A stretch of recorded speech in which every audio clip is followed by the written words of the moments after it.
Hello friends, smart study with Anil YouTube channel पर आपका स्वागत है। आज के इस सेशन में हम बात करेंगे भारतीय मुद्रा से संबंधित प्रश्नोत्तर के बारे में। भारतीय करेंसी से संबंधित प्रश्न प्रतियोगी परीक्षाओं में अक्सर देखने को मिल जाते हैं, इसलिए आज का सेशन प्रतियोगी परीक्षाओं की दृष्टि से काफ़ी महत्वपूर्ण है। तो चलिए शुरू करते हैं आज का सेशन, भारतीय मुद्रा और उससे संबंधित प्रश्नोत्तर। भारतीय रुपया यानी इंडियन रुपीज़। भारतीय रुपया भारत की राष्ट्रीय मुद्रा है, जिसका चिन्ह क्या है? हिंदी का रा और इस पर पैरेलल दो रेखाएं, और इसका जो कोड है ये क्या है? भारतीय रुपये का INR। तो भारतीय रुपया भारत की राष्ट्रीय मुद्रा है। इसका बाजार नियामक और जारीकर्ता कौन है? ये है भारतीय रिजर्व बैंक यानी RBI। भारतीय मुद्रा के लिए एक आधिकारिक प्रतीक चिन्ह दिनांक 15 जुलाई 2010 को चुना गया था, जिसे IIT गुवाहाटी के प्रोफेसर D उदय कुमार ने डिज़ाइन किया है। अमेरिकी डॉलर, ब्रिटिश पाउंड, जापानी येन और यूरोपीय संघ का यूरो के बाद जो भारतीय रुपया है, ये पांचवी ऐसी मुद्रा बन गया है जिसे उसके प्रतीक चिन्ह से पहचाना जाता है। प्रतीक चिन्ह से पहचाना जाता है। रुपया शब्द का जो प्रयोग है वो सर्वप्रथम किसने किया था? शेरशाह सूरी ने किया था। और शेरशाह सूरी ने अपने शासनकाल में जो रुपया चलाया था वह चांदी का एक सिक्का था। आगे बढ़ते हैं, अब बात कर लेते हैं RBI के बारे में, यानी कि भारतीय रिजर्व बैंक यानी reserve bank of India. Bharat का एक केंद्रीय बैंक है, ये भारत के सभी बैंकों का संचालक है। भारतीय रिजर्व बैंक भारत की अर्थव्यवस्था को नियंत्रित करता है। भारतीय रिजर्व बैंक की जो स्थापना है वो भारतीय रिजर्व बैंक अधिनियम 1934 के प्रावधानों के अनुसार 1 अप्रैल 1935 को हुई थी। रिजर्व बैंक का केंद्रीय कार्यालय प्रारंभ में कोलकाता में स्थापित किया गया था, लेकिन 1937 में स्थायी रूप से उसको मुंबई में स्थानांतरित कर दिया गया। यद्यपि ब्रिटिश राज के दौरान प्रारंभ में यह एक निजी स्वामित्व वाला बैंक हुआ करता था, लेकिन स्वतंत्र भारत में 1 जनवरी 1949 को RBI का राष्ट्रीयकरण कर दिया गया और उसके बाद से इस पर भारत सरकार का पूर्ण स्वामित्व है। और अगर हम बात करें भारतीय रिजर्व बैंक के वर्तमान गवर्नर की, तो ये कौन है? शक्तिकांत दास हैं, जिन्होंने 11 सितंबर 2018 को पदभार ग्रहण किया था। अब हम बात कर लेते हैं प्रश्नोत्तर के बारे में। निम्नलिखित में से कौन सा बैंक भारत का केंद्रीय बैंक है? ऑप्शंस हैं state bank of India, union bank of India, bank of India, reserve bank of India. तो इस प्रश्न का सही उत्तर है option D, reserve bank of India यानी कि RBI। रिजर्व बैंक सामान्य बैंकर की तरह कार्य करता है और बैंकों के बैंकर के रूप में भी जाना जाता है, बैंकों के बैंकर। इसीलिए RBI को बैंकों का बैंक भी कहा जाता है। ये एग्जाम्स में काफ़ी बार पूछा गया है कि बैंकों का बैंक कौन सा बैंक कहलाता है, तो ये कहलाता है रिजर्व बैंक ऑफ इंडिया यानी RBI। तो भारत का जो केंद्रीय या सेंट्रल बैंक है ये कौन सा है? Reserve bank of India. आगे बढ़ते हैं, भारतीय करेंसी नोट पर कितनी भाषाएं होती हैं? ऑप्शंस हैं 13, 15, 17, 20। तो इस प्रश्न का सही उत्तर है option C, 17। Reserve bank of India RBI की वेबसाइट के मुताबिक एक भारतीय नोट पर 17 भाषाएं प्रिंट होती हैं। इंग्लिश और हिंदी सामने की तरफ होती हैं और नोट के पीछे 15 भाषाएं प्रिंट होती हैं। आगे बढ़ते हैं, भारतीय मुद्रा के लिए प्रतीक चिन्ह कब चुना गया? तो भारतीय मुद्रा के लिए जो प्रतीक चिन्ह है ये 2010 में चुना गया। तो इस प्रश्न का सही उत्तर है ऑप्शन बी, 2010। भारतीय रुपया चिन्ह का साइन ये है। भारतीय रुपये यानी कि भारत की आधिकारिक मुद्रा के लिए प्रयोग किया जाने वाला मुद्रा चिन्ह है और यह डिज़ाइन भारत सरकार के द्वारा 15 जुलाई 2010 को सार्वजनिक किया गया था। और जिसकी डिज़ाइन किसने की थी? ये की थी IIT गुवाहाटी के एक प्रोफेसर D उदय कुमार ने। आगे बढ़ते हैं, भारतीय मुद्रा के लिए प्रतीक चिन्ह का डिज़ाइन, प्रतीक चिन्ह का जो डिज़ाइन है यह किसने तैयार किया? ऑप्शंस हैं doctor Raghuram Rajan, doctor Uday Shankar, D Uday Kumar, Shaktikanta Das. तो इस प्रश्न का सही उत्तर है ऑप्शन सी, डी उदय कुमार। आगे बढ़ते हैं, भारतीय रुपए का आईएसओ कोड क्या है? ऑप्शंस है INR, IR, RBI, INC। तो इस प्रश्न का सही उत्तर है ऑप्शन ए, INR। जैसे अमेरिकी डॉलर, इसका आईएसओ कोड क्या है? USD। और ऑस्ट्रेलियाई डॉलर, इसको AUD। रूसी रूबल, इसका जो कोड है RUB है। और पाउंड स्टर्लिंग, इसका जो कोड है GBP है। इसी प्रकार जो भारतीय रुपए है, इसका आईएसओ कोड जो है वो क्या है? INR है, इंडियन रुपीज। आगे बढ़ते हैं, भारत में मुद्रा आपूर्ति किसके द्वारा नियंत्रित की जाती है? तो मुद्रा की जो आपूर्ति है ये किसके द्वारा नियंत्रित की जाती है? ऑप्शंस हैं वित्त मंत्रालय, शेयर बाजार, स्टेट बैंक ऑफ इंडिया यानी कि SBI, भारतीय रिजर्व बैंक यानी कि RBI। इस प्रश्न का सही उत्तर है ऑप्शन डी, भारतीय रिजर्व बैंक। तो भारतीय रिजर्व बैंक मुद्रा आपूर्ति को नियंत्रित करता है। आगे बढ़ते हैं, भारत में कागजी नोट मुद्रा जारी करने का पूर्ण अधिकार किसके पास है? ऑप्शंस हैं भारत सरकार, रिजर्व बैंक ऑफ इंडिया, वित्त आयोग, सेंट्रल बैंक ऑफ इंडिया। तो इस प्रश्न का सही उत्तर है option B, reserve bank of India यानी कि RBI। तो RBI के पास भारत में कागजी नोट मुद्रा जारी करने का पूर्ण अधिकार है। आगे बढ़ते हैं, 1 रुपए के नोट को कौन जारी करता है? ऑप्शंस हैं भारतीय रिजर्व बैंक, भारतीय स्टेट बैंक, वित्त मंत्रालय, नेशनल स्टॉक एक्सचेंज। तो इस प्रश्न का सही उत्तर है ऑप्शन सी, वित्त मंत्रालय। तो 1 रुपए का जो नोट होता है उसको वित्त मंत्रालय के द्वारा जारी किया जाता है। और अक्सर ऐसा प्रश्न पूछा जाता है कि 1 रुपए के नोट पर जो हस्ताक्षर होते हैं ये RBI के गवर्नर के ना होकर किसके होते हैं? वित्त मंत्रालय के एक वित्त सचिव होते हैं, उस पर 1 रुपए के नोट पर हस्ताक्षर किए जाते हैं। तो 1 रुपए का जो नोट होता है ये वित्त मंत्रालय जारी करता है।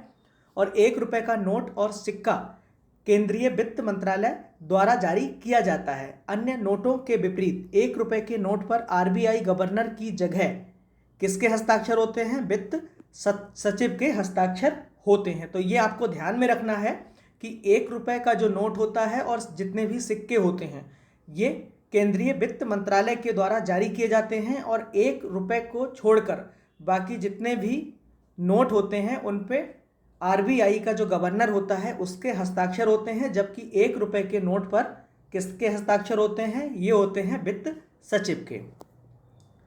आगे बढ़ते हैं, 1 रुपए के नोट पर किसका हस्ताक्षर रहता है? तो किसका हस्ताक्षर रहता है?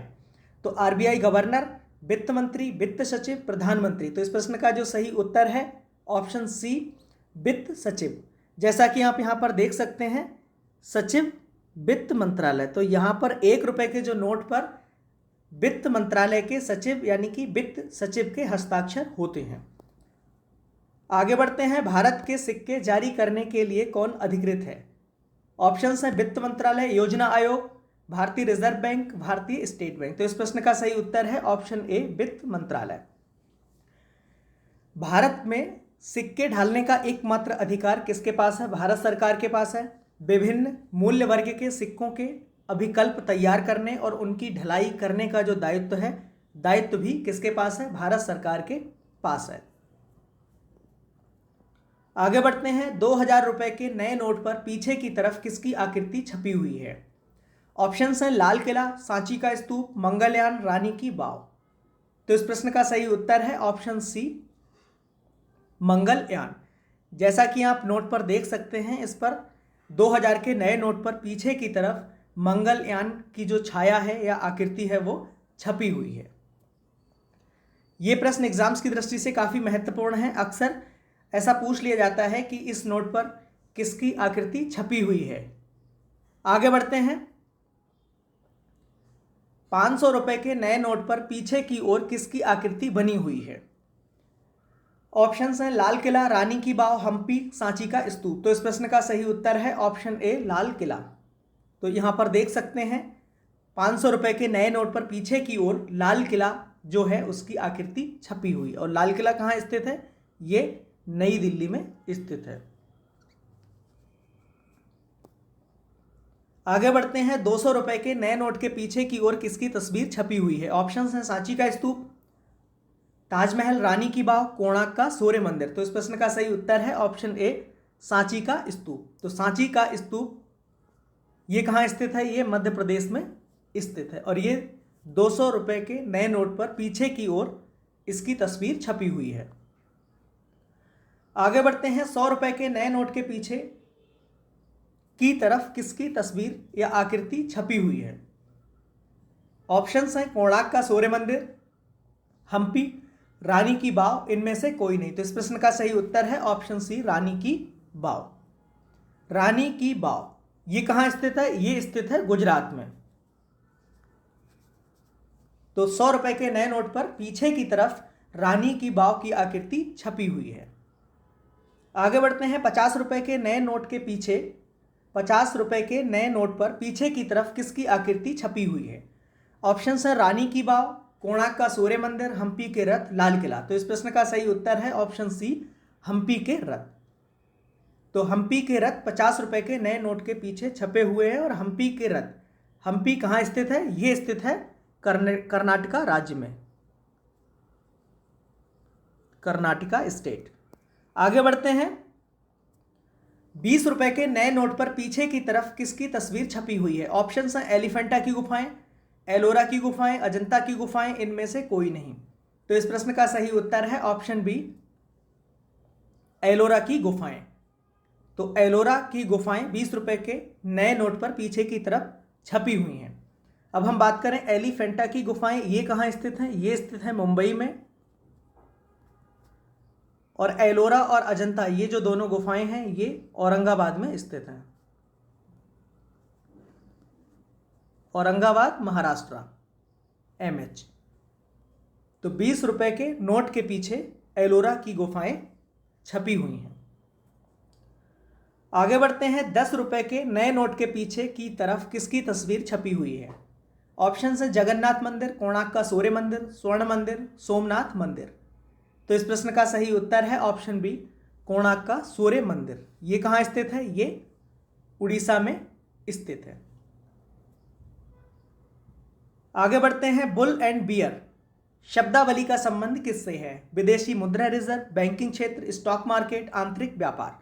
तो इस प्रश्न का सही उत्तर है ऑप्शन सी, स्टॉक मार्केट यानी स्टॉक एक्सचेंज से ये जो शब्द हैं ये जुड़े हुए हैं। इनको भी एग्जाम्स में कई बार देखने को मिल जाता है कि बुल शब्द का मतलब क्या है या बियर शब्द का मतलब क्या है। तो बुल और बियर ये दोनों जो शब्द हैं वो स्टॉक मार्केट से जुड़े हुए हैं। तेजड़िया और मंदड़िया के नाम से इनको जाना जाता है। बुल मतलब तेजड़िया और बियर मतलब मंदड़िया। तेजड़िया या बुल्स उस व्यक्ति को कहते हैं जो स्टॉक की कीमतों को क्या बढ़ाना चाहता है, तो वो बुल या तेजड़िया कहलाता है। और मंदड़िया या बियर्स क्या होता है? उस व्यक्ति को कहते हैं जो स्टॉक की कीमतें गिरने की आशा करके किसी भी वस्तु को भविष्य में देने का वायदा कर बेचता है। तो वो हमेशा क्या करता है? कीमतें गिरने का इंतजार करता है और जैसे ही किसी वस्तु का भविष्य में दाम बढ़ जाएगा ऐसा वादा करके वो बेचता है। तो तेजड़िया और मंदड़िया या बुल और बियर्स जो शब्दावलियां हैं ये स्टॉक मार्केट से संबंधित हैं। आगे बढ़ते हैं। किस वर्ष नाबार्ड की स्थापना हुई? ऑप्शन है 1992, 1962, 1982, 1952। तो इस प्रश्न का सही उत्तर है ऑप्शन सी, 1982। तो नाबार्ड इसकी स्थापना हुई थी 1982 को। नाबार्ड इसकी फुल फॉर्म काफ़ी इंपॉर्टेंट है, national bank for agriculture and rural development. National bank for agriculture and rural development यानी कि राष्ट्रीय कृषि और ग्रामीण विकास बैंक नाबार्ड, इसका मुख्यालय मुंबई में स्थित है, महाराष्ट्र में। और ये भारत का एक शीर्ष बैंक है कृषि से संबंधित। इसे कृषि ऋण से जुड़े क्षेत्रों में योजना और परिचालन के नीतिगत मामले में तथा भारत के ग्रामीण अंचल की अन्य आर्थिक गतिविधियों के लिए इसको मान्यता प्रदान की गई है। तो नाबार्ड इसकी जो स्थापना की गई थी ये कब की गई थी? 1982 में। आगे बढ़ते हैं। भारत में पहली बार बैंकों का राष्ट्रीयकरण कब हुआ था? 1950, 1960, 1969, 1979। तो इस प्रश्न का सही उत्तर है ऑप्शन सी, 1969। तो भारत में पहली बार जो बैंकों का राष्ट्रीयकरण किया गया था, 14 बैंकें उनका राष्ट्रीयकरण किया गया था 1969 को। तो 19 जुलाई 1969 को देश के 14 बैंकों का राष्ट्रीयकरण किया गया था। 50 करोड़ रुपए से जिनकी ज़्यादा पूंजी थी वो निजी बैंकों को तत्कालीन प्रधानमंत्री इंदिरा गांधी ने उनका राष्ट्रीयकरण कर दिया था। तो आज के लिए बस इतना ही। धन्यवाद।